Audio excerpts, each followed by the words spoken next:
এই যে চুম্বক, চুম্বকের মতো সারাটা দিন এর সাথে আটকে থাকো, কোনো কাজ নেই আমার, মানে আমার সত্যিই কোনো কাজ নেই, মনে হচ্ছে আমার সত্যিই কাজ নেই, মানে আমি এটাকে কীভাবে এক্সপ্লেন করবো আমি জানি না।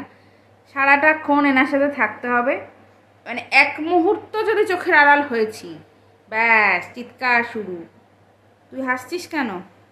হ্যাঁ, সকাল দুপুর সন্ধে রাত ওর বাবা যতক্ষণ না আসে, ওর বাবা তো সারাদিন থাকে না, সকাল 8টায় অফিস যাচ্ছে, রাত্রেবেলা 8:30টায় ঢুকছে। ও এতক্ষণ, ইনফ্যাক্ট 8:30টায় ঢোকার পরে কিছুক্ষণই বাবার সাথে থাকবে, মানে সে বাবাকে দেখার জন্য এক্সাইটমেন্টের তুঙ্গে আর কি, কিন্তু সেটা কিছুক্ষণ, তারপরে আবার মাকে চাই।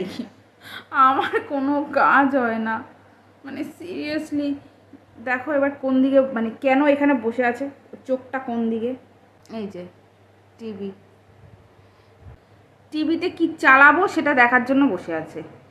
কি করব, স্ক্রিন টাইম দেওয়াটা উচিত না এই 5 মাসের বাচ্চাকে, কিন্তু আমার অপশন নেই, সত্যি অপশন নেই, তার কারণ 8 ঘন্টা আমি ওকে সারাদিনে দিতে হয়, 8 ঘন্টা থেকে 1 ঘন্টা হয়ে যায়, সত্যি কথা বলতে লুকোচুরির কোনো ব্যাপার নেই। যারা একা মা তারাই বুঝবে, বাকিটা আর এক্সপ্লেন করতে চাইছি না আমি, বাকিটা ইতিহাস। সারাদিন বাচ্চা সামলানো, টিভি ফোন না দেখিয়ে যে কতটা টাফ সেটা একটা মাই বোঝে। আর ওই যখন আমি লাঞ্চ করি কিংবা ডিনার করি, আমরা ওকে একা তো ঘরে রেখে আসা যায় না, কখন কি করে, এখন সবে সবে উল্টানো শিখছে আর কি, তো খুব টাফ এই এজটা। তো সেই কারণে প্যারাম্বুলেটারে দিয়ে আমরা ডিনার করি, বা আমি যখন লাঞ্চ করি তখন ও একটুখানি আমাদের সাথে টিভি দেখে, ওই 10-15 মিনিট দেখার পরে আবার প্যারাম্বুলেটারটাকে অন্যদিকে মুভ করে দিলাম আর কি, এই করেই কাটে।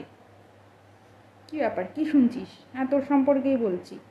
এখনও ওয়েট করে আছে কখন টিভিটা ওই দিকে কিছু একটা চালাবো আর কি, এইভাবেই কাটছে সারাদিন। কখন আমি নিজের কাজে ফিরবো জানি না, আর কখন নিজেকে সময় দেবো সেটাও জানি না।